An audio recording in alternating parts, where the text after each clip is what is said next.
né, trazendo sempre um artista, um cantor, um ator, um diretor, para que a gente possa entrevistar e conhecer um pouco mais sobre a trajetória, a carreira desse artista.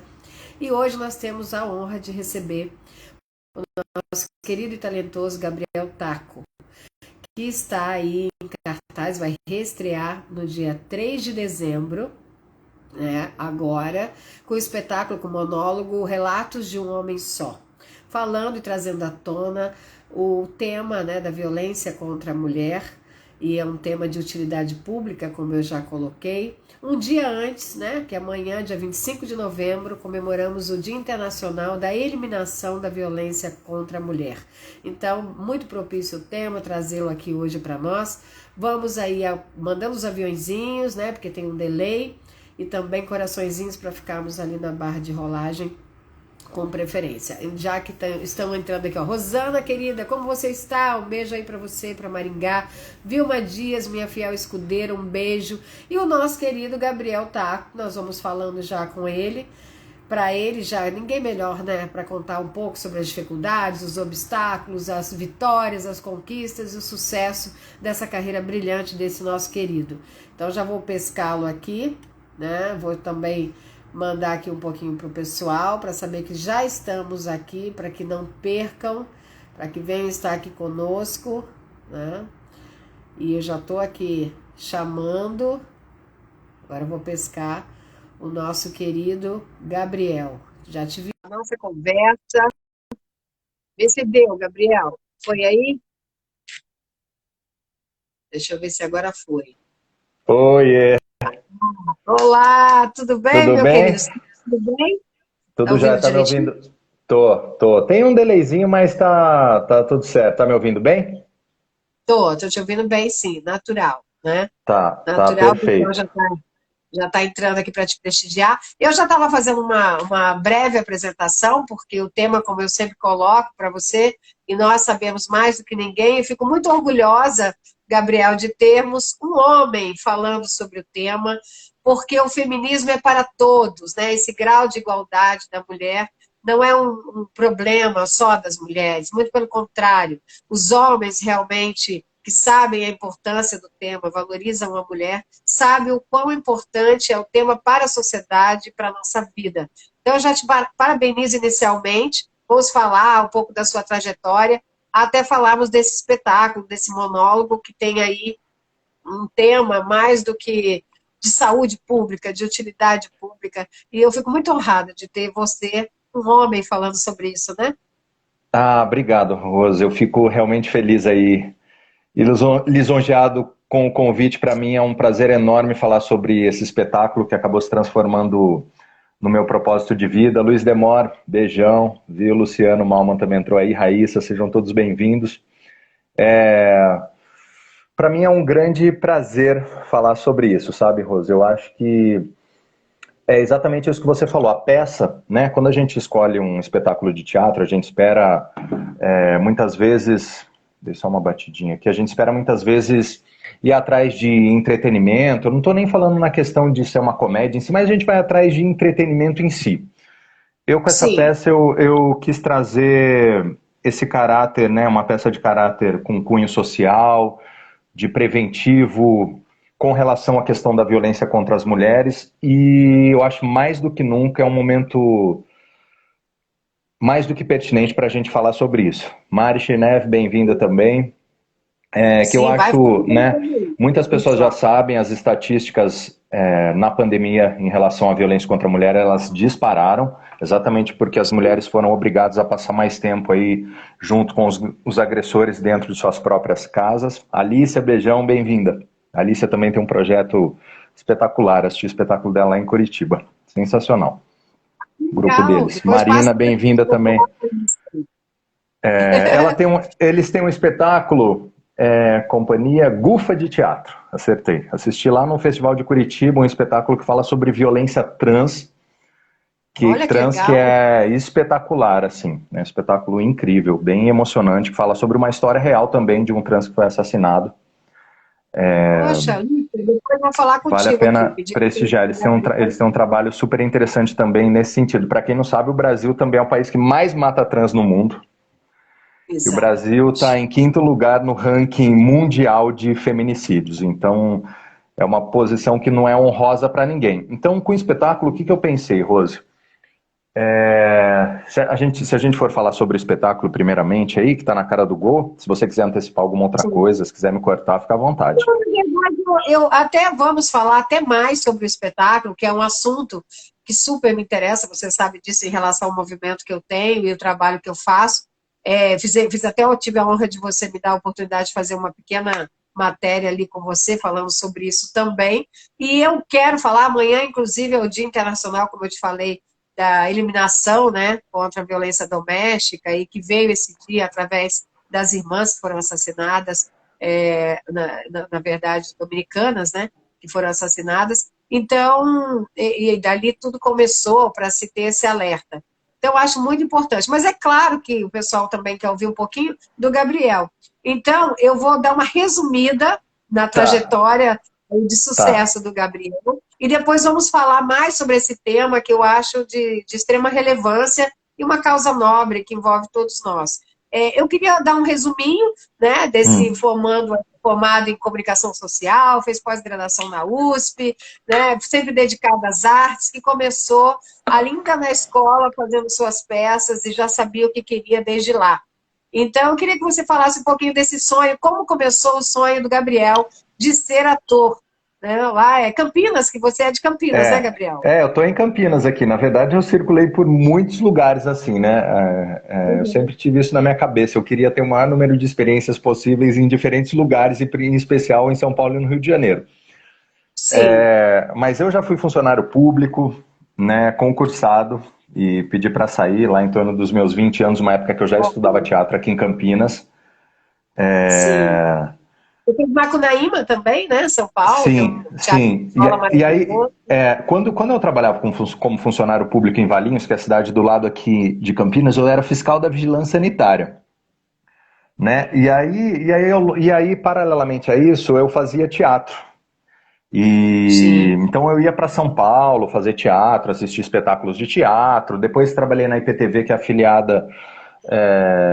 afiliada de TV aqui, que tem aqui em Campinas. Trabalhei na área de marketing, porque a minha formação é de comunicação social. Enfim, e aí o teatro começou a puxar mais.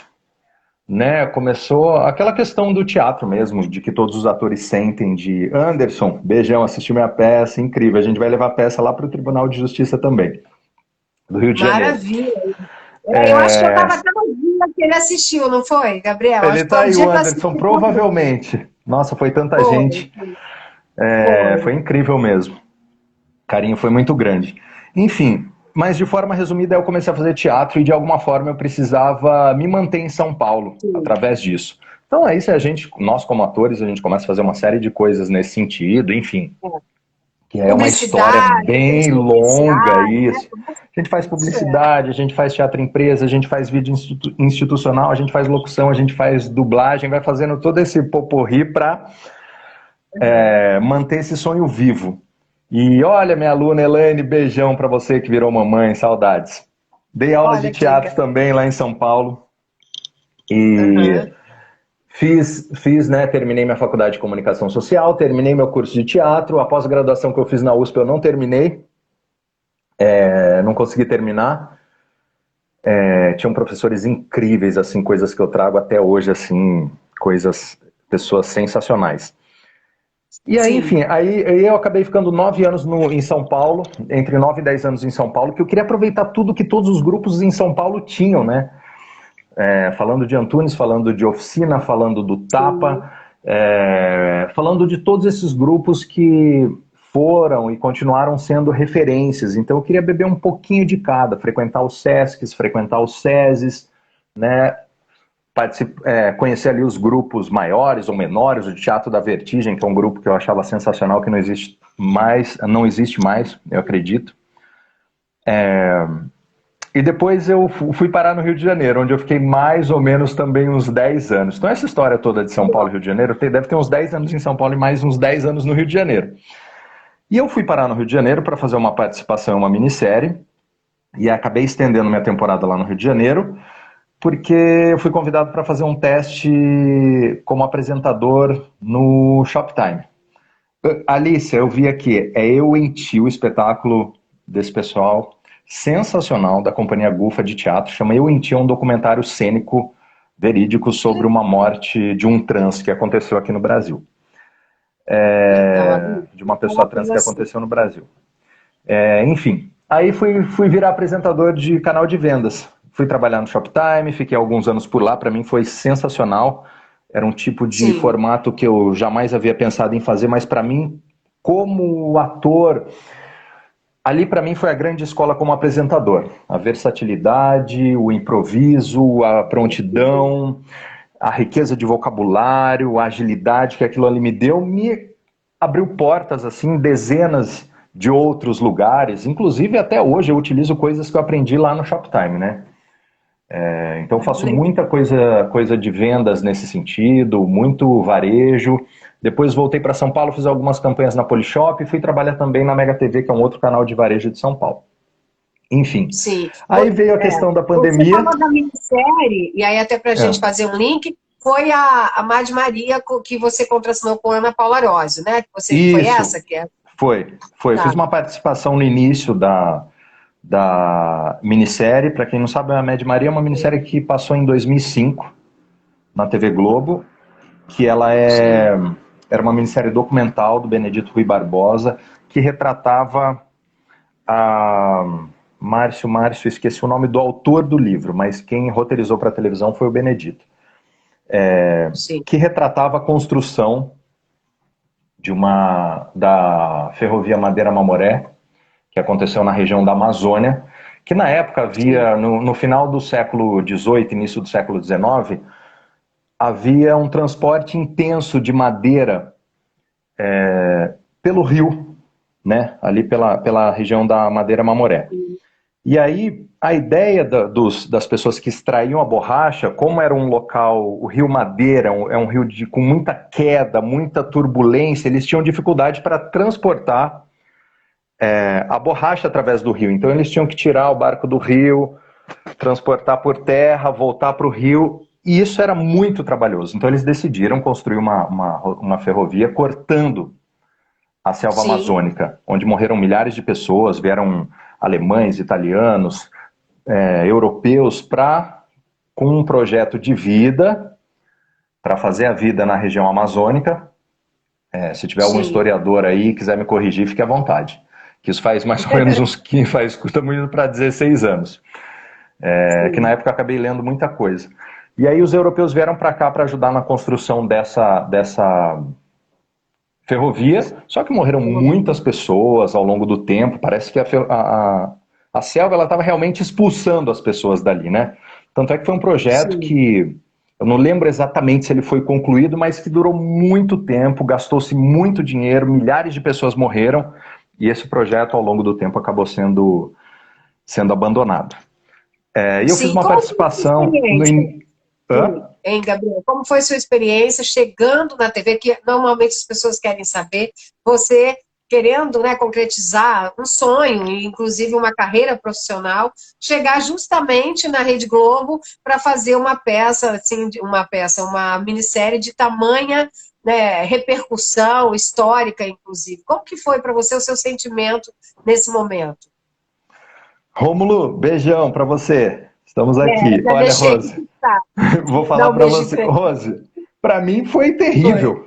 Para mim foi terrível, porque era uma pessoa que só fazia teatro em São Sim, Paulo. Então, assim, para mim foi muito difícil. Na verdade, a gente olha e tem uma impressão que fazer televisão é muito simples, né?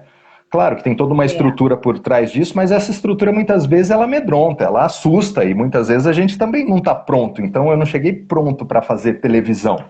Eu era uma pessoa que tinha Sim. muita experiência de teatro em São Paulo e, por incrível que pareça, com toda a vulnerabilidade do teatro, eu me sinto seguro no palco, A mais até do que coisa na do televisão. espaço, Então, assim, da linguagem diferente, do espaço, você tem todo aquele trabalho corporal também, que você trabalha muito bem isso. E aí, É, chegando na TV, um pouquinho mais contido, né? De dentro para fora, mais contido, de alguma forma.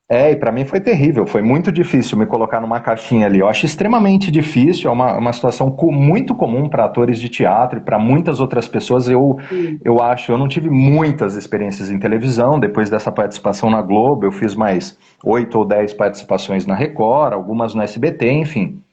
Mas quando você vai fazer participação, geralmente o elenco já está pronto, já está ensaiado, as pessoas já Exato. estão afinadas, você cai no meio daquilo para gravar 2, 3 semanas, um mês, enfim. Eu acho que televisão a gente aprende fazendo. Eu não vou falar para você que eu sei fazer, até porque eu nunca fiz uma obra inteira. Eu acho que, assim como o teatro, a gente precisa de muito tempo para lapidar isso. Eu acredito que tem um Sim. grande esforço, despende muito tempo, muito texto para ser decorado, num curto espaço de tempo. Maier Francis, Med Maria, romance de Márcio Souza. É esse mesmo. O Francis Maia foi comigo assistir, meu companheiro de Eu peça, meu querido sei. diretor, lembra? O Francis, E ele sabe tudo, tudo. eu fiz Ele uma me leitura ajuda aqui de, eu fiz uma demais. leitura de uma peça com o Francis, foi isso mesmo. O romance do Márcio Souza e roteirizado pelo Benedito. Nossa, ele Então sempre comigo. eu acho televisão muito Sim. difícil. Você já fez, Rose, ou não? Olha, já Televisão, você já fiz, fez mas também? porque, exatamente, a televisão ela realmente tem essa linguagem mais imediatista. E num curto prazo você tem que ter a questão da memória, das emoções, e tudo realmente é mais contido de dentro para fora nas expressões faciais. Eu acredito que assuste realmente um pouco, mas eu acho que aquilo é tão bom quando você vem do grande para tirar, e isso alguns Sim, diretores, criadores falam isso. Se você tendo a emoção, tendo o grande, você corta, você é muito melhor do que aquele que não tem, né? Para você ainda tirar algum tipo de emoção e etc. Então, eu é. acho que há uma vantagem para esses atores que, de Você alguma forma, sabe, já trabalham com emoção e já vêm do teatro, né? Com peso diferenciado, eu acho.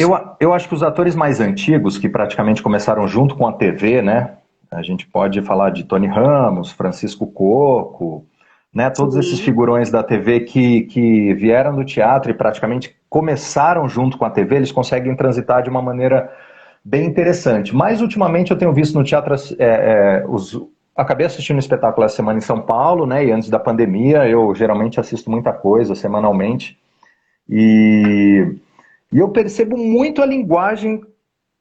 Está acontecendo o contrário, a linguagem da televisão indo parar no teatro. E é algo que, para mim, eu não acredito num casamento muito interessante. Muitas vezes eu sinto falta de projeção de voz, de volume de voz, de articulação. Então, são dois veículos que têm um intercâmbio entre eles, mas que eles são completamente distintos, né? Em E termos na de linguagem. pandemia, na pandemia houve eu costumo dizer que houve uma terceira linguagem, que foi o teatro online, né? Em relação à Sim, própria pandemia, que criou essa terceira linguagem. E eu concordo com você, mas a gente tem uma coisa em comum, acho que em todas essas linguagens, do cinema, da TV e do teatro, que é dar vida ao personagem, né? Falando de Stanislavski, de todos esses mestres da interpretação, que quando é de dentro para fora, você consegue se colocar, e é o que você está falando, de repente, nessa situação até um pouco mais intimista, mas que você consegue abraçar. É só questão de se organizar nas linguagens, né? sim, Mas sim. assusta um pouco, por exemplo, a pandemia, o teatro online foi uma. É claro que a gente prefere o teatro no palco, presencial, né? Então, mas eu acho que essa terceira linguagem, naquele momento, que graças a Deus esperamos aí que esteja acabando, realmente volte ao normal o nosso cinema, nosso teatro, nossa TV, e fica aquilo como experiência. Mas eu penso É, que dar vida ao personagem, você consegue, como se diz, fazer todos. Como você. Você faz a televisão, você faz o teatro, cinema também vamos falar um pouco. Você fez curta e deu sim, origem a um outro longa, né, do é, Nelson é.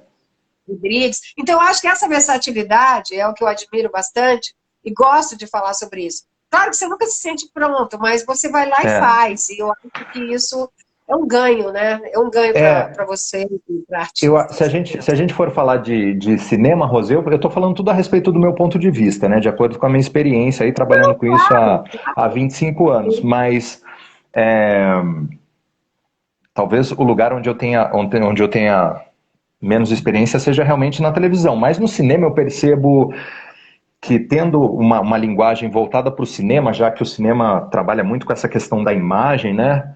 Hoje a gente tem, Sim. né? A gente tinha o cinema foi feito para a gente sentar numa sala de cinema, assistir o filme ali numa tela gigante, e prestar atenção só naquilo. Então o cinema trabalha muito a imagem, né? Muitas vezes Sim. menos texto, mais intenções, mas o cinema, eu acredito que ele tem um casamento com o teatro muito bonito no que se refere à questão da pesquisa do personagem, do aprofundamento em relação a Sim. isso, do tempo que você tem para maturar, do tempo que você tem para estudar, que a televisão não Da tem. forma que é gravado, né? Da forma que é filmado, hoje que já se usa até esse próprio termo, você consegue ter essa preparação. E até a forma que Isso. ele tem as filmagens, né? É interessante a sua visão. Né, e voltando mais uma vez para o teatro eu sou apaixonado pelo teatro. Eu já assisti muitos espetáculos na minha vida, é uma das coisas que eu mais faço, meu programa predileto é assistir peças de teatro. E o E palco chama, né? Não é, Gabriel? O palco é, chama. é, Né? eu não vejo a hora de voltar. Então, assim, o teatro é um lugar onde eu me sinto confortável, onde eu consigo parar, pensar, maturar, entender, pesquisar, ir, voltar, repetir, repetir, repetir, quantas vezes forem Sim. necessárias. E foi nessa Não, repetição. Pode falar, Rose.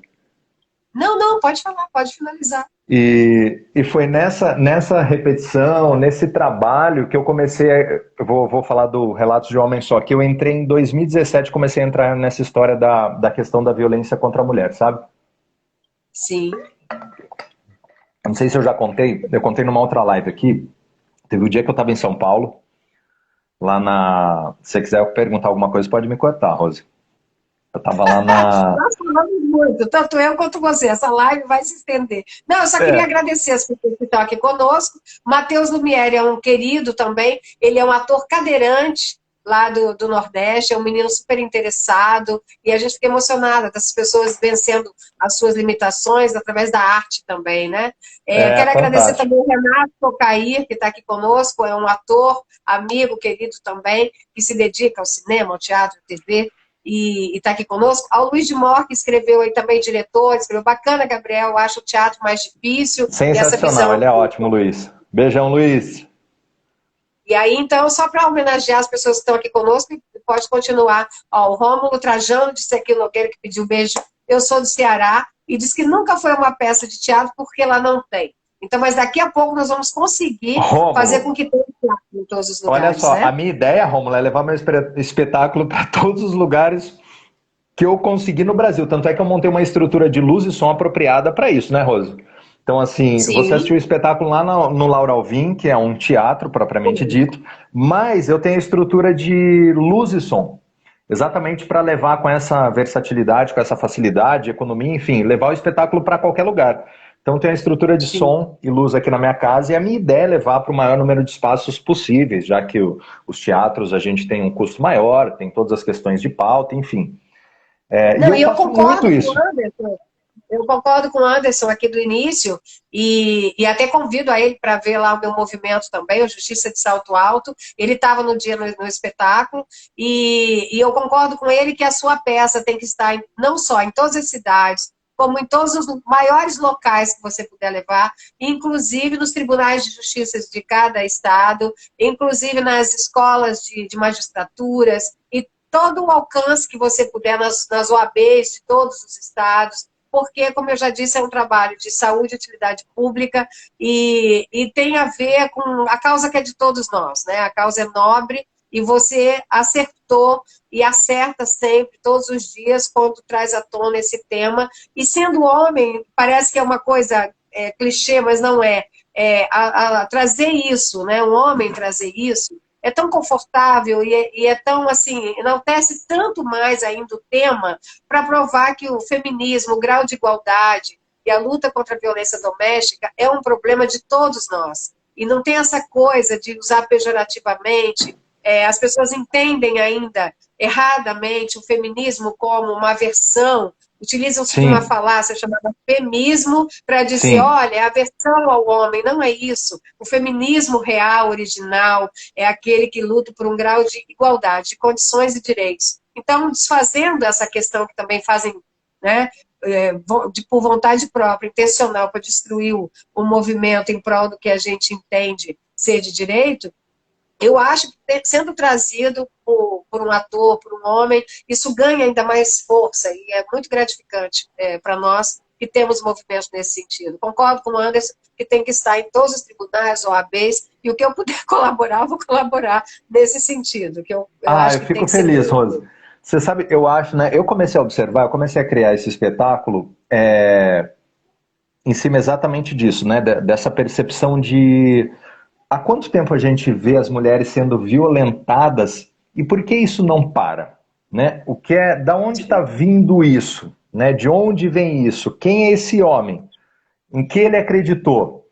Por que ele é um sujeito que recorre à violência em suas relações? Então eu comecei a pensar em tudo isso. Então a partir de 2017, 2018, eu presenciei uma mulher sendo violentada em São Paulo, né? Eu estava mais ou menos a uns 200 metros numa casa, numa confraternização na parte de cima aqui na cidade de São Paulo, e aí eu vi uma mulher pedindo ajuda, a gente estava no quarteirão de cima, e eu vi assim a uns 200 metros lá embaixo uma mulher pedindo ajuda, e rapidamente algumas pessoas já vieram socorrê-la. Que bom, que E, e, bom, é, porque e, a- tem e ela que... tinha sido esfaqueada, né? E ela estava Nossa. grávida. Felizmente, se a gente pode falar felizmente, ela sobreviveu, né? Porque a gente fala felizmente com uma mulher que foi esfaqueada, né? E saiu pedindo ajuda na rua grávida, mas felizmente ela sobreviveu. É aquela coisa da gente ser assaltado e falar, felizmente não aconteceu nada. Mas enfim. E a partir Dos males daí. do menor. Aí a partir daí eu comecei a pesquisar na internet, no Google mesmo, depoimentos de mulheres vítimas de violência. Comecei a pesquisar e comecei a ler, reuni uma série de documentos. Eu não sabia exatamente como transformar aquilo numa peça de teatro, mas eu peguei vários depoimentos e a partir daí eu comecei a conversar com mulheres amigas próximas que sabiam que eu estava mexendo com isso e elas começaram a me trazer mais informações a esse respeito. E é impressionante, assim, eu posso afirmar com certeza que 100% das mulheres sofreram algum tipo de violência em algum nível. Isso com certeza, Sim. seja violência psicológica, Umas moral, sabem, outras nem sabem. Algumas nem sabem. física ou patrimonial. Eu estou lendo um livro da Chris Littholdo, acho que eu vi ela entrando aqui. Comecei a ler hoje. Esqueci até o nome dele. Mulheres Caladas. Estava lendo aqui, esperando antes da live começar. E esse livro dela fala exatamente... No início já está falando exatamente sobre isso. Sobre coisas que foram normatizadas, vindas dos nossos ancestrais. Então, é aquele tipo de relacionamento que os nossos bisavós tinham, que os nossos avós tinham, de submissão, de não poder sair daquele casamento, seja por qualquer tipo de questão religiosa ou dependência financeira, emocional, e aí vem nessa cadeia. O bisavô fazia isso, o avô fazia isso, o pai fazia isso, então vamos fazer isso, e é tudo normal e todo mundo normatiza isso, né? E na Parece que... verdade, Gabriel, isso a gente chama desse sistema de patriarcado. Eles trazem de lá essa questão dos ancestrais e muita gente, nós mesmos, repetimos, muitas vezes, claro que o autoconhecimento e a autoconsciência faz com que você freie isso. Eu, você e muitos que já têm consciência disso. Mas a grande maioria repete, achando, como você bem colocou, que aquilo é o normal. E nas gerações anteriores, então, pior ainda. E o patriarcado é que realmente chancela a questão da violência doméstica e do feminicídio, que é o ápice do controle do homem, que a gente fala.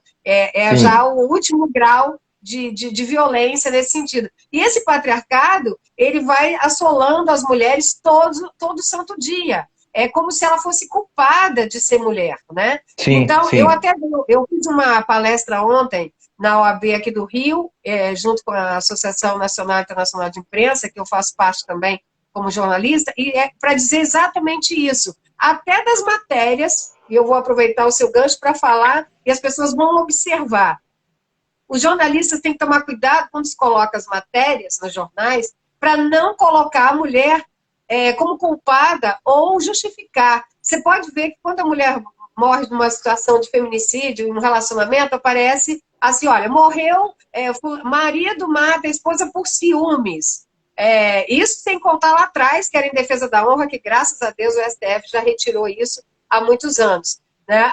Ou então, assim, até uma juíza que morreu aqui, assassinada pelo seu marido, a manchete era: juíza libera medida protetiva e abre mão de escolta e é morta pelo ex-marido. Ou seja, se você for olhar a manchete, é como se a culpa de ter morta é dela. E é uma coisa que eles não fazem propositadamente. Até tem um ou outro sensacionalista, mas está tão enraizado que ele está dando a notícia, achando que, olha, matou por isso, matou por aquilo. Gente, matou. O feminicídio é uma qualificadora do crime de homicídio, tirou a vida de alguém. Não existe um motivo, não existe um porquê. Ele é criminoso. Só que a forma de dar a notícia faz isso. Então, é o patriarcado que você está falando que normatiza isso. Todo mundo acha super normal, super natural, uma situação que é criminosa. Né? Então, essa visão que você está lendo e colocando é perfeita. E tem mais, Rose. Beijão para Tati, Marisa, Ivone, todo mundo que está aí chegando. Sejam todos bem-vindos. Rose, isso que você está falando é tão surreal que ontem eu estava na internet ali divulgando o espetáculo. Eu estou em várias páginas do Face ali de violência contra a mulher. Eu não vou saber exatamente a porcentagem porque eu acabo lendo muita coisa, né? E tinha uma porcentagem, eu não vou saber qual, de uma pesquisa, de uma estatística que estava dizendo exatamente isso. Que tem uma porcentagem de pessoas, tanto homens como mulheres, que acham que a culpa por um feminicídio é da mulher que foi morta.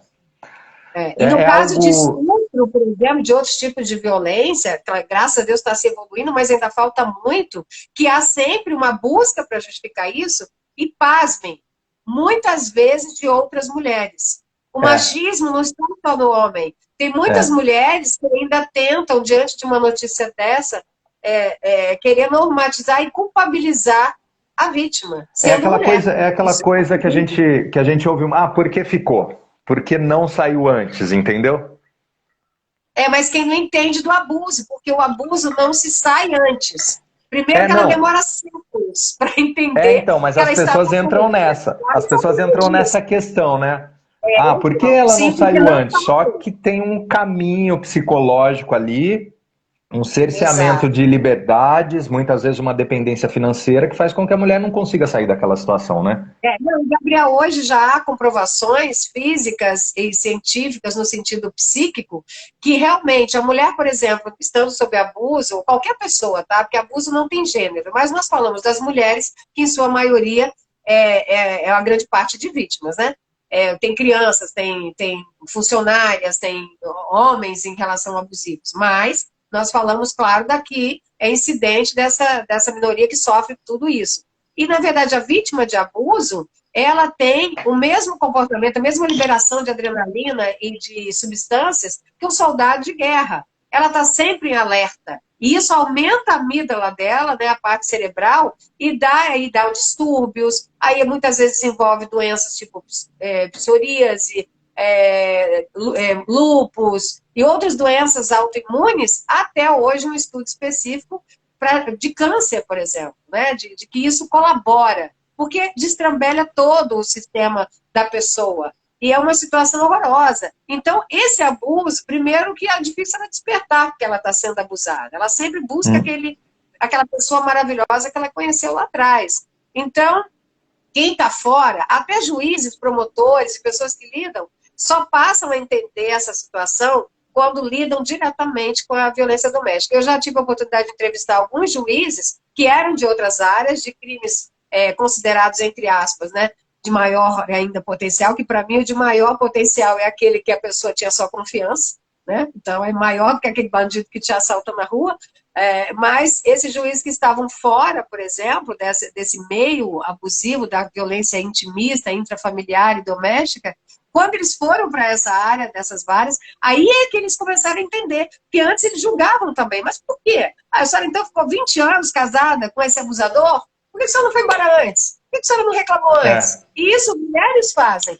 Então tá agora reclamando por quê? 15 anos aí de abuso, agora que tá ruim, agora que ele tem tudo isso de defeito, e às vezes não é isso. Só que para entender tem que fazer isso, que além de todo o conhecimento que você já tem, é lendo, são os relatos, que eu quero que você fale sobre isso agora, dos relatos que você ouviu de vítimas, de mulheres que corroboraram e te deram ainda mais força para fazer esse monólogo e falar sobre isso, né? Como que foi ouvir essas mulheres? Eu queria que você falasse sobre isso enquanto ator, homem, e querendo falar sobre o assunto também.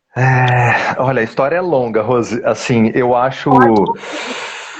Eu não tinha a menor ideia, né? E assim, por quanto mais eu vou cavando, não sei se eu falei pra você na saída do teatro, acho que eu falei pra uma outra pessoa, quanto mais a gente vai cavando, mais a gente vai descobrindo que esse buraco é muito mais fundo.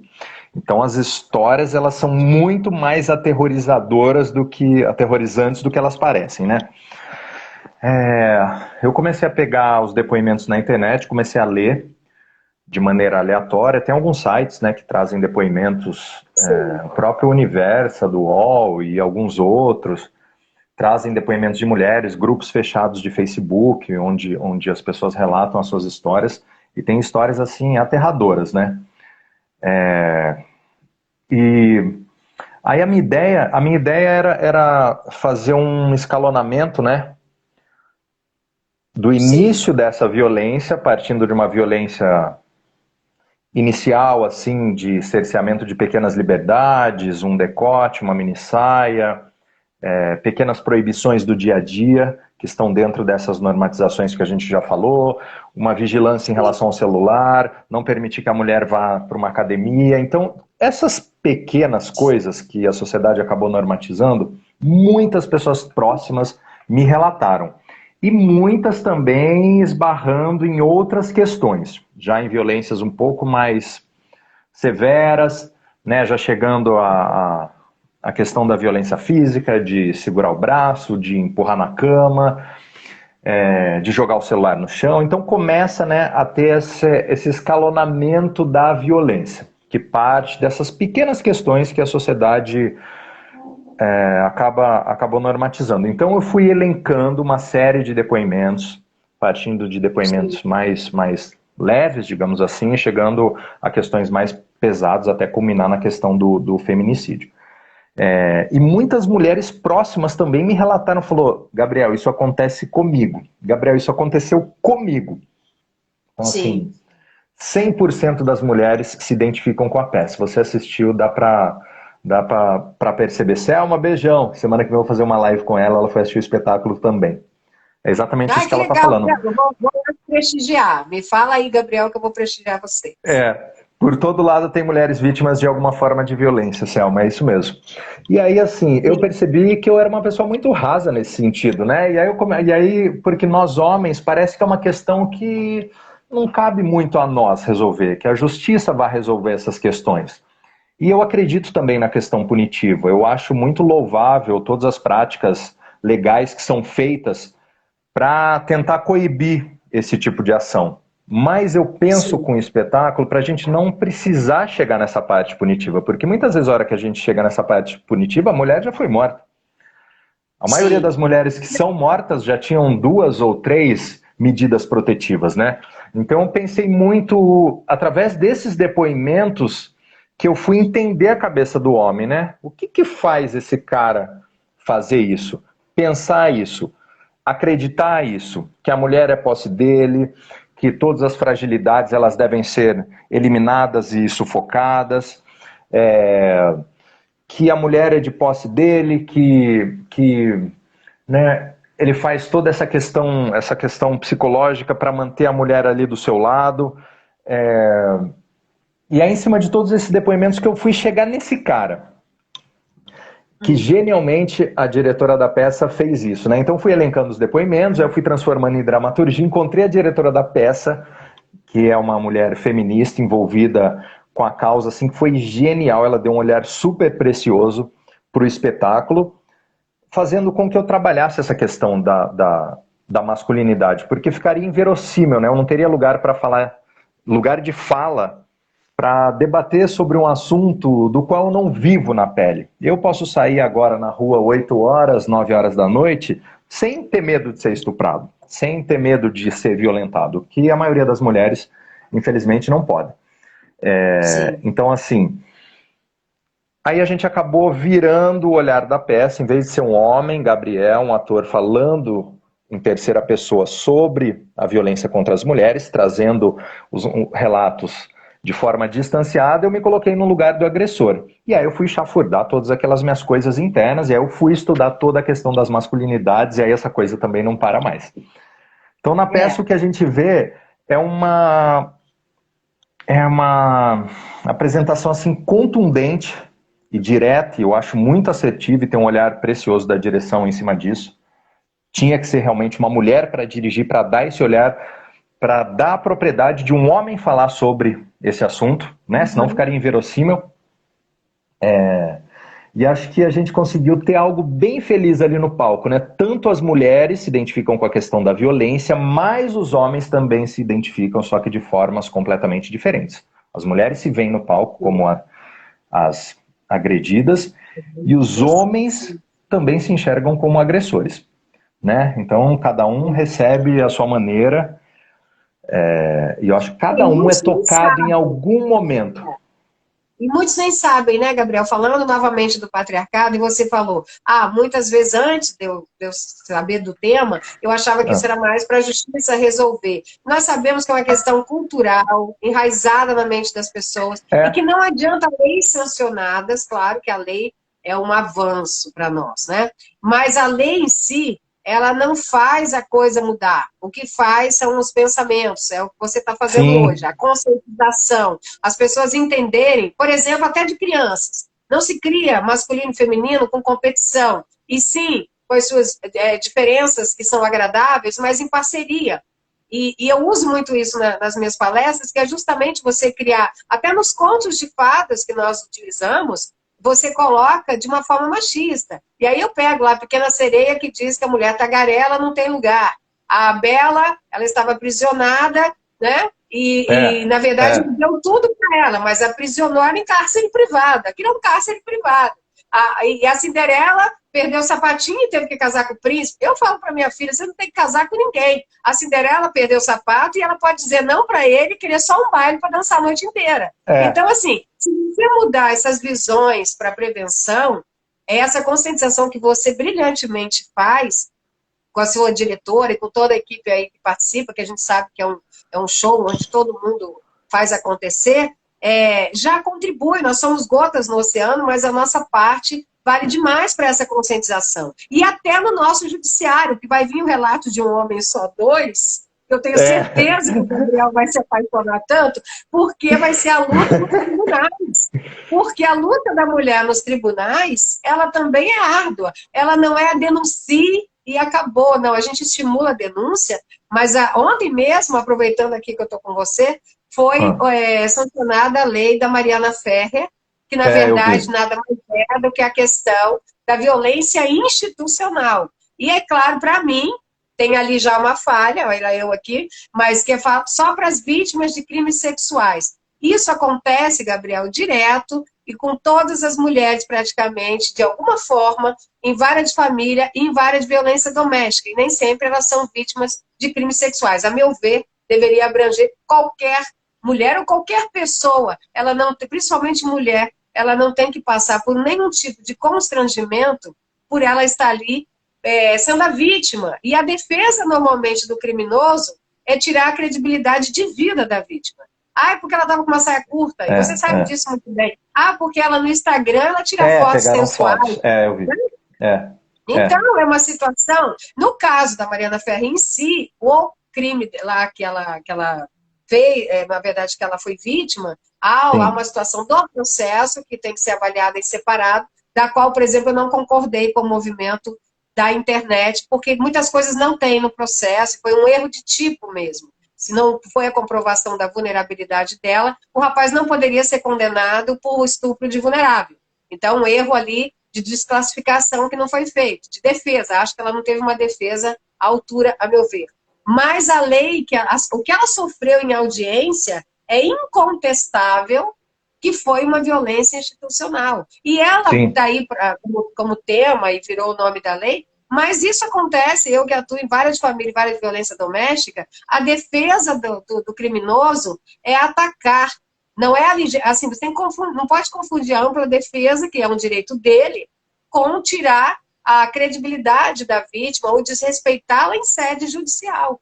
Isso, né, Sim. a gente acha colegas ainda que fazem, lamentavelmente. Então, quando eu digo que a luta nos tribunais ela ainda existe, por esse patriarcalismo ainda que também está enraizado ali, é uma luta difícil. Então, vamos ter que ter o relato de um homem só, É, dois, para ele narrar isso, já vai pensando aí na ideia, né? A princípio você está com um com grande sucesso, e vai estrear onde agora? A reestreia, o Gabriel? Se é para a gente já ir massacrando aqui, falando onde tá. você Como vai que a gente estar. está de tempo aí? Eu tô sem relógio aqui, Rose. Ah, eu vou Estão falando tranquilos? também, mas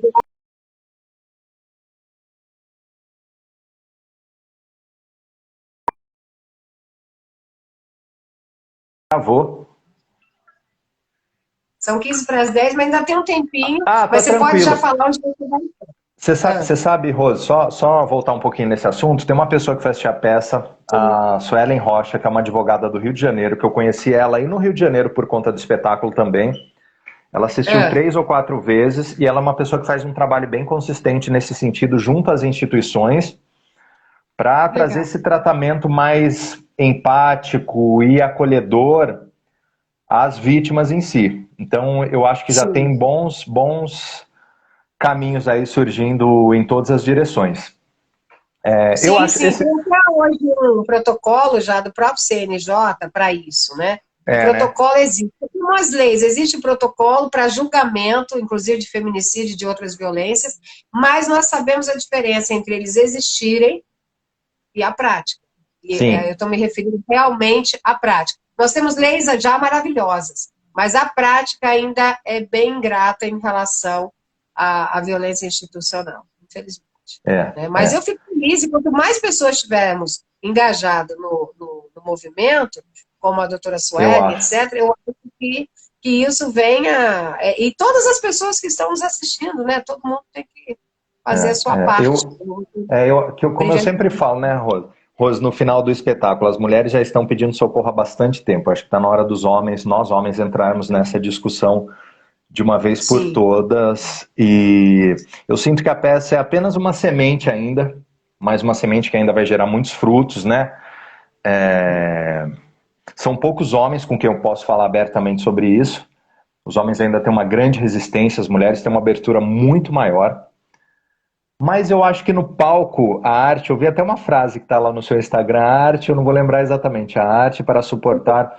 É, é. A arte eu não existe vou para que a lembrar realidade exatamente. não nos destrua. É a minha Para favor. que a realidade não nos destrua. E eu acho que a arte, né, dentro disso que eu vi lá no seu Instagram, a arte, ela vem, esse espetáculo, ele vem para escancarar, a arte, ela vem para escancarar a realidade na nossa frente. Isso. Muitas vezes a parte analítica, não adianta pura e simplesmente colocar estatística na televisão dizendo que de 12 a 13 mulheres por dia são assassinadas no Brasil, que o Brasil está no 5º lugar no ranking mundial de feminicídios. Talvez isso soe muito frio para muitas pessoas e não Sim, faça com que elas tenham um impulso de ação, de levantar do sofá e falar o que é que a gente faz com isso. Mas quando elas vão até o teatro e elas se veem, que eu acho que é o que acontece com a peça, tanto as mulheres como os homens, de alguma forma, eles saem transformados. Né? Até porque nada ali foi inventado, tudo aquilo ali partiu de depoimentos reais. Então todo mundo acaba se enxergando de uma maneira ou de outra. E então, sim. assim, quem quiser prestigiar, vou dar o serviço aqui, Rose. Eu vou estar no Por Cândido favor. Mendes. Olha aqui o folder maravilhoso que chegou da gráfica. Olha que Olha que legal. Dia incrível. 3, né? Aqui Dia tem uma 3, né? descrição, aqui tem uma descrição do que é feminicídio. Muito bom. Tem toda a equipe aqui na parte de trás. Essa aqui, do lado de cá, tem um release da peça com alguns telefones ali da Delegacia da Mulher, da polícia, enfim, todos os telefones Sim. necessários aí de ajuda, que isso aqui é para as pessoas levarem para casa, carregarem para cima e para baixo. Sim. A peça vai estar em cartaz agora no Cândido Mendes, em Ipanema, no mês de dezembro, de 3 a 19 de dezembro, os 3 primeiros finais de semana antes do Natal. Começou dezembro, você pode ir até o teatro antes do Natal. Vai ser sexta, sábado e domingo, Sexta, sábado e domingo, e depois sexta, sábado e domingo. São 3 finais de semana, sempre às 20 horas. Os ingressos à venda no Simpla, simpla.com.br, é só digitar lá Relatos de Homem Só. O link também de compra, se alguém quiser, tá lá no meu Instagram. E espero todos vocês lá. É um espetáculo que eu faço com muito carinho, com muito amor. Recebo as pessoas com uma imensa felicidade e alegria. E para quem quiser pensar e refletir sobre isso... Hã? Deixa eu te fazer a pergunta agora, não é de mulher para mulher, Marisa, é de mulher para um homem, de um relato de um homem só, que é o seguinte: você mesmo, quando você começou a se confrontar com essa situação, você se viu em algum momento repetindo, ou até de forma inconsciente, tendo um ato qualquer, e você mesmo falou, poxa, isso não era legal, e eu tipo fazia. Você lutou com isso? Você passou a ter um outro lado? Olhando para trás, Rose, bem mais para trás, eu acho que a maturidade foi me dando mais discernimento em relação a isso. Mas se eu olhar lá para trás, os meus primeiros relacionamentos, eu tinha um ciúme que era excessivo, eu tinha algumas questões de querer cercear, assim, determinados trabalhos, né? Eu tinha uma coisa de ciúmes, assim, que ao longo do tempo eu fui desconstruindo. Então, tinha uma namorada minha que trabalhava no shopping, eu tinha ciúmes, e às vezes eu ficava vigiando, e hoje eu olho que hoje eu olho e vejo que era um tremendo incômodo, né? Era terrível, para ela era terrível. E aí, quando eu comecei a mexer nessas pequenas coisas na minha peça, eu percebi que no meu passado tinha muito isso, entendeu? Tinha bastante nesse sentido, tinha bastante. Por isso que eu acho que os homens eles vão se identificar mesmo, em algum momento, não tem como.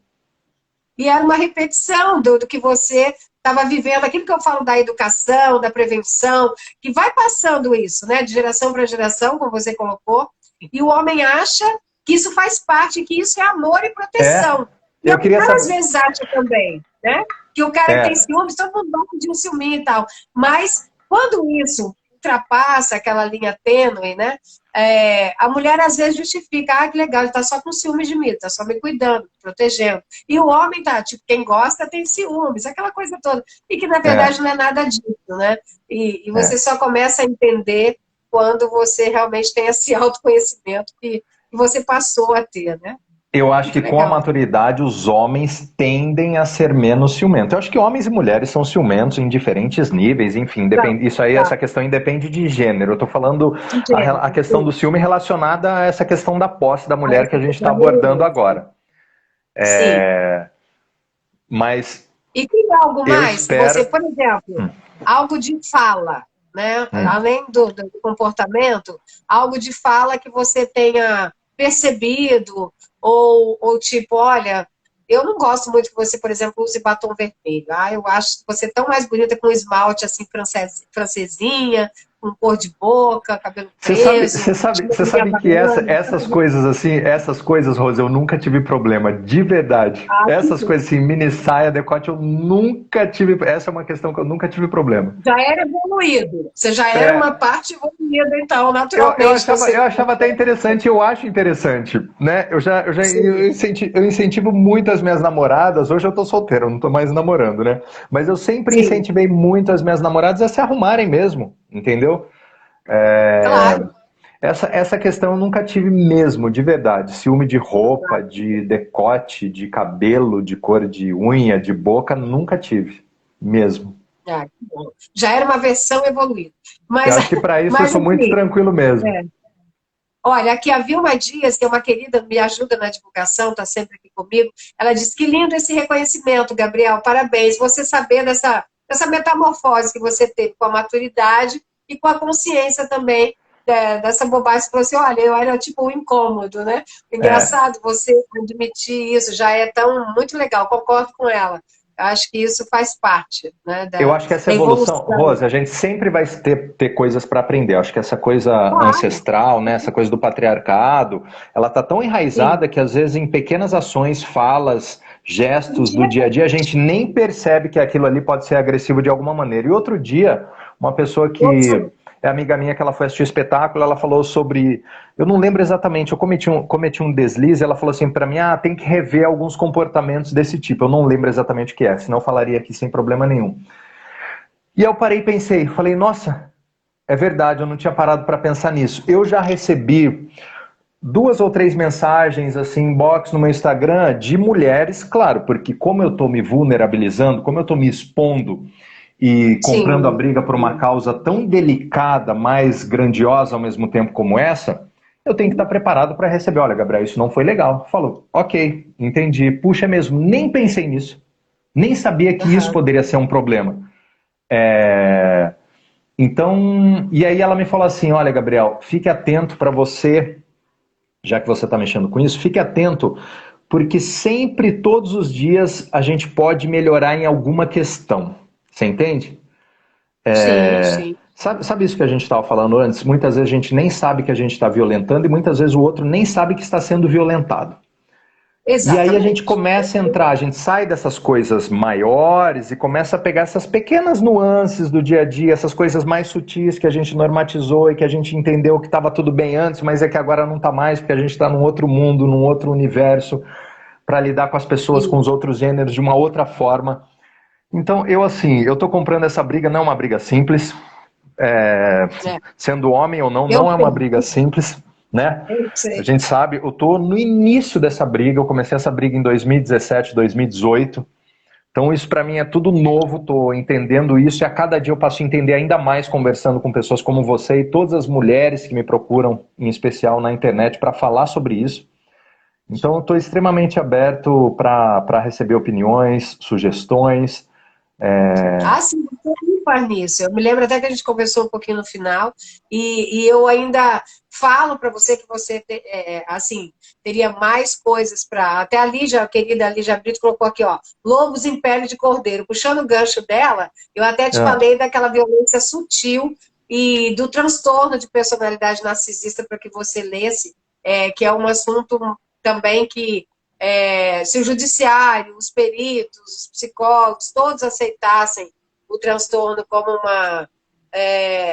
ou entendessem mais sobre ele, talvez alguns assuntos seriam evitados e as decisões seriam diferentes. Porque um dos aspectos é a inversão dos valores, a inversão dos fatos e o assassinato de reputação quando a vítima consegue se desprender.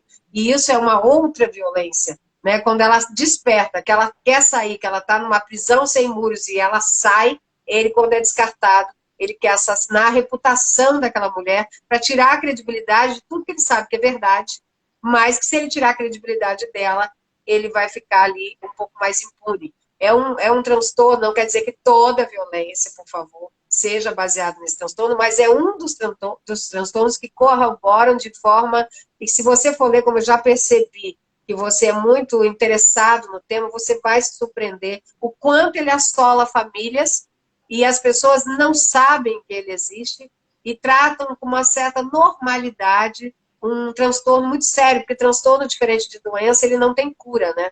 hum, Ele não é uma doença. Então, você tem que saber lidar com isso, principalmente ser pai, mãe, que existem também os filhos dessa pessoa. Então, é bem complicado. Então, é uma das situações que geram e assolam ainda mais em violência intrafamiliar, que corrobora. E o tema agora que está vindo à tona com alguns livros, né? Eu entrevistei o neurocirurgião que tem um livro sobre isso, que é um guia de sobrevivência para vítimas de narcisistas malignos. Tem também a Silvia Malamude com Sequestradores de Almas. E nós temos alguns filmes. Eu falo que a Netflix ela tem um roteirista lá, não é que fazendo propaganda, que ninguém me dá nada aqui, mas ela tem algum roteirista que entende desse transtorno. Porque tanto a Dutch John que é sobre esse transtorno em suas temporadas, quanto o limite da traição também, assim, quem entende sabe que é desse transtorno e fala dessa desconstituição. Eu acho que você vai gostar muito se você se aprofundar também nesse tema, com essa peça que você tem, que já fala, e tem cenas maravilhosas em relação que eu tenho que ser homem. Eu me lembro de uma cena que você sim. faz ali, É como se aquilo fosse tão normal. Cara, realmente fiz isso, falando para os amigos, fiz isso mesmo, tem que ser assim mesmo, mulher tem que ser tratada assim. Cara, aquilo me deu até um gatilho. Falei, não, Rose, eu vou te fiquei falar. mal com aquela Temos cena. 3 minutos aí. Eu vou te contar de onde veio isso. Temos 3 minutos aí? Pode, por favor, conta. E aí a gente finaliza, que você fala novamente Isso que onde vai você estar e falou, fala que tá, por favor. isso que você falou é muito engraçado. Eu vou te falar assim, parece bizarro e é surreal, mas aqueles offs da peça, para quem não sabe o que é off, são aquelas falas, né? Quando não tem a imagem, mas tem uma fala por trás. Aliás, tem a imagem, mas eu como ator estou ali no palco, não estou falando nada, mas tem os offs, que são falas que entram no fundo através da caixa de som. Aqueles offs ali que fala, para de chorar, levanta daí, Uhum. vai lá e come ela. Quanto mais mulheres você pegar, melhor. Todas essas coisas que os homens ouvem, sejam de pais ou sejam de amigos, Uhum. eu ouvi não. No meio dessas pesquisas que eu estava fazendo na internet sobre masculinidades e machismo e tudo mais, não vou me lembrar também. Não vou me Uhum. lembrar. É Muita que eu vi coisa. muita coisa. Não vou me lembrar de Sim. onde eu tirei isso, mas foi do YouTube. De pessoas vendendo cursos falando exatamente o contrário disso, entendeu? E eu peguei e só fiz a versão contrária. Então, assim, tem pessoas que vendem cursos no YouTube falando sobre isso. Seja homem, pare de chorar, seu mariquinha, não faça isso, vai lá e come ela, pega ela e sai fora. Tudo aquilo ali que tá nesses offs são dicas de homens que eu peguei na internet para seduzir as mulheres. É real. Cursos É. online. E é um jogo de sedução perigoso, sedução para não falar outra coisa, né, de machismo mesmo, no sentido de que isso é já enraizado desde criança, como se tivesse que provar a masculinidade sendo dessa forma. E quem não é dessa forma é que vai ser extirpado ali pelo grupinho de que eu falo de dinossauros, entre aspas, né, que são aquele grupinho que tem que agir assim. E qualquer outra situação que não dá certo, ou que não se encaixe nisso, a culpa é sempre da mulher. A mulher tem que realmente salvar aquele casamento, ela tem que suportar uma série de coisas, né? E isso tudo vem também enraizado na mente da mulher. Como na mente do homem ele tem que ser assim, estigmatizado, esses estereótipos, a mulher tem que ser o oposto, ela tem que se submeter e suportar isso. E isso é o que a gente luta, eu, você, Gabriel, as meninas É, aí que também têm os movimentos, para que isso saia da mente das pessoas e que se dê liberdade, porque a liberdade da mulher hoje ela ainda incomoda. E eu digo brincando que se eu vivesse na época lá das bruxas, eu seria queimada com certeza em relação a isso, mas justamente porque quando você se permite ser mais livre, você incomoda inclusive outras mulheres. é, Isso ainda é é, muito é, triste, né? é, E você deve é. ter encontrado mulheres também machistas, eu imagino, não na sua pesquisa, que você estava com um objetivo próprio ali de ver relatos, né, de vítimas, mas quem não foi, ou quem é e não sabe, vítima, que também acontece isso, né, aquela que se rebelou teve uma coragem. E aquela que muitas vezes ainda está sob o abuso, e ela não quer aceitar, porque isso tem a ver com o despertar dela, que a gente chama, ela está ali ainda buscando justificativas, como até a menina colocou aqui há um tempo antes, aqui eu vou ler a mensagem dela, que busca justificativas para ficar, seja econômica, seja filhos, seja isso, seja aquilo, buscando aquele parceiro lá de trás, que era maravilhoso, ela ainda está ali também querendo achar justificativo para permanecer. E aí aquela que se rebelou, que já saiu, que foi corajosa, ela assusta e de alguma forma deixa essa um pouco ainda melindrada, assim, tipo, como que ela foi? Então ela é louca, né? Ela teve coragem de fazer isso. Até no meu Instagram lá do movimento, você deve ter visto que eu mesmo, uma frase que era minha, que eu coloco assim, sejamos loucas, sejamos livres, mas estejamos vivas para poder defender a nossa versão. Porque as mulheres que são vítimas do feminicídio, infelizmente, elas não estão aqui para falar a versão delas do assunto, e é o que eu digo para muitas mulheres que já chegavam para mim como cliente, disseram, mas doutora, ele não é ruim o tempo inteiro. Ele de vez em quando tem os rompantes, mas ele é É, tão bom isso, ele é tão bom, que ele é bom pai, ele é bom marido, é ele é bom isso. isso, É ele é bom exatamente isso. profissional. Entende? Aí a minha resposta era, querida, ele precisa de menos de 3 minutos para te matar. Né? Então, De duas continue. doses de uísque.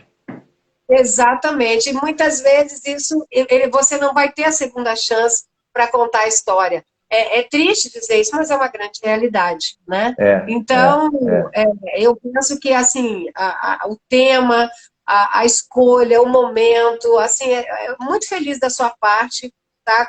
E eu quero que ela rode, que ela vá para todos os tribunais, como eu já disse, para todas as OABs aí do país. Ó, tem aquela que diz que é assim mesmo, é o jeito dele, a Lígia querida. Um beijo para a Lígia, minha gratidão eterna por Liginha, uma querida.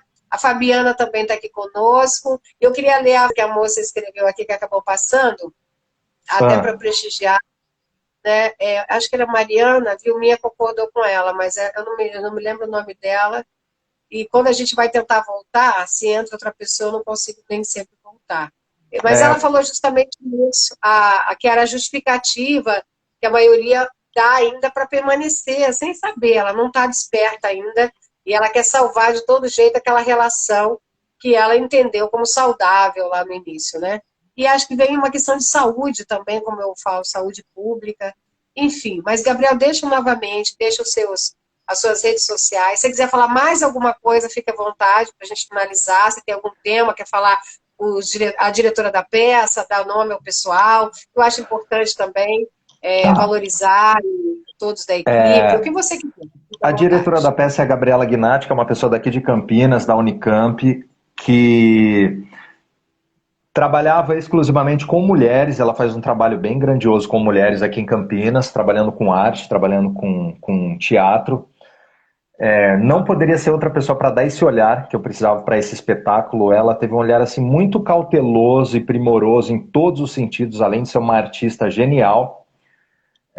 A pessoa que fez a preparação corporal também é sensacional, que é a Meg Lovato, que é uma pessoa que me acompanha agora nos reensaios, digamos assim, para manter esse vício, esse vigor físico no palco ainda, né? Então tem a Gabriela Gnatti, a Meg Lovato, tem algumas pessoas que me ajudam nos bastidores, na questão social. Uma delas é a Marisa Costa, que é a minha mãe, que ela trabalhou durante muito tempo na área de assistência social aqui na prefeitura de Valinhos. Ela trabalhou quase praticamente a vida toda lidando com tudo isso, então ela me dá um suporte social bem grande nesse sentido. E acho que é isso. O espetáculo para o ano que vem já tem muitos lugares aí sendo agendados, tem algumas propostas de SESC, de prefeituras. A minha ideia é levar também para escolas particulares e para escolas públicas do ensino médio, para a gente barrar isso, Rose, desde já o início, 14, 15 Sim, anos. Eu baixei a importantíssimo. classificação indicativa da peça que estava para 16, eu baixei para 14, porque eu acho que é mais do que condizente. Eu Uhum. acho que os jovens hoje de 14 anos eles já estão mais do que preparados para dialogar sobre isso, para ver um espetáculo desse nível, né? Com todas essas questões. Então, assim, eu gostaria muito de levar para o maior número de espaços possíveis, em especial escolas, teatros, instituições do judiciário também. Antes da pandemia tinha propostas de levar para alguns lugares aqui em Campinas, de lugares voltados, que já trabalham com isso. Então acredito que esses locais já ligados ao tema, eles têm muito interesse em receber o espetáculo. Então eu vou fazer essa Sim, temporada agora no Rio de Janeiro, no Rio de Janeiro em dezembro. Aí janeiro já tem algumas apresentações que eu estou agendando em espaços alternativos aqui em Campinas, e aí depois a gente vai deslanchar o ano que vem inteiro. A minha ideia é viajar com esse espetáculo o ano inteiro por todo o Brasil, para o maior número de cidades possíveis. Já prospectei algumas prefeituras que estão me respondendo, enfim. Vamos aguardar. olha, a Marisa, eu achei aqui a frase dela, a Marisa C. Gonçalves. É a dependência financeira ou afetiva, muitas vezes se separam, depois voltam para a famosa lua de mel, que logo após acaba e volta às agressões. É realmente o ciclo do abuso e da violência. Ele agride e depois vem com a lua de mel e depois voltam as tensões e as agressões. É esse o ciclo e a Marisa tem total É, razão, né, é, do que acontece. A Lígia Brito está dizendo aqui, parabéns, Gabriel, né, pelo tema e pela sua conscientização e o trabalho lindo que você está fazendo, né? E o Luiz de Mota está dizendo que vai te assistir, está te mandando um beijo. e Maria Cecília entrou aqui conosco, enfim, as pessoas ainda... Vou deixar gravado, e por isso eu quero também encerrar para a gente poder deixar gravada. E Tá. eu queria mais uma vez deixar aqui a minha gratidão e o meu orgulho de saber que temos aí um homem à frente desse tema, e fazendo isso com afinco, e quero fazer um elogio também, não só pela interpretação, mas pelo trabalho corporal. Você falou aí da pessoa que fez a preparação, que está de parabéns, porque não só a pessoa que te preparou, mas como você tem um trabalho realmente de corpo muito, muito interessante, e que combina perfeitamente com o que vem de dentro, né? Não é só o texto, é o que você está passando, vivenciando ali, e que é o que você falou, as vítimas se identificam, as mulheres, e os caras, no mínimo, os homens começam a repensar ou a olhar de uma forma diferente aquelas atitudes, como pelo menos que seja uma violência, que muitos não sabem que se trata de um ato de violência psicológica, por exemplo, que é tão difícil de se identificar, né? Nos dias de hoje está se melhorando, mas ainda falta bastante. Então, eu quero deixar aqui minha gratidão, meu orgulho pelo seu trabalho, que eu puder colaborar. Se eu puder ir lá novamente te prestigiar, irei, agora É em minha dezembro. convidada. É minha convidada. Que Se o bom, Francis quiser ir novamente, também está convidado. Fique à sim, vontade. lógico. Vamos lá, Entrou a sim. Renata aqui. Renata, beijão. A Renata também foi assistir o espetáculo. Pri também. Sejam todos bem-vindos. A gente está finalizando aqui nossa live. Rose, quero agradecer imensamente o convite. Para mim, assim, é um prazer assim enorme. Como eu já te disse, esse espetáculo virou meu propósito de vida. Ele juntou tudo aquilo que eu penso e acredito em termos de sociedade, em termos de arte. Então, eu estou envolvido, assim, colocando todos os meus esforços nisso, para que ele aconteça da forma mais ampla possível, né? Para que eu consiga atingir o maior número de pessoas possíveis.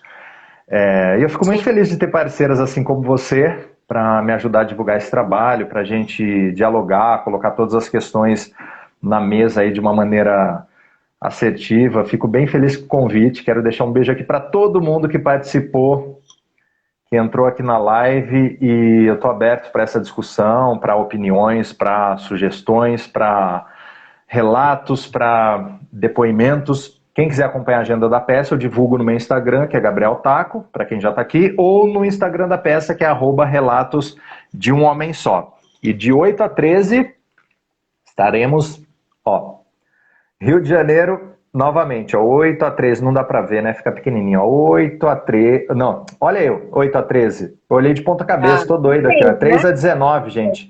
8 a 13 é a data que eu tô fechando para janeiro, eu tô ficando doido. A pessoa que atua, produz, passa o figurino, penteia o cabelo. De 3 a 19, 8 a 13 é janeiro, de 3 a 19 de dezembro, sexta, sábado e domingo no Teatro Cândido Mendes. Que legal. Eu vou tentar ir na reestreia. Vou ficar muito feliz se eu conseguir. Né? Não vou poder. Já na reestreia não vou poder. Eu já tenho uma live marcada no dia 3. Mas vou tentar ir no dia 4, então. Eu gosto sempre de ir nas estreias, nas reestreias. Mas dia 3 eu tenho já uma live agendada com uma pessoa como convidada daí. Então, mas no dia 4 eu vou tentar estar lá para te prestigiar, tá? Um beijo para você. Obrigada. E vamos sempre trocando figurinhas. Ó, a Renata colocou aqui. Estaremos lá, levando estudantes dessa vez. Olha que legal. Que maravilha. Beleza, Rê. Tô esperando. Qualquer coisa me chama. Isso, a Vilminha falou, Rose, parabéns, maravilhosa entrevista, parabéns, Gabriel, sucesso, você é lindo, sucesso para você. Então, obrigado, um beijo obrigado, Vilma, beijão. Beijo, obrigado, Rose, beijo a todos, boa noite.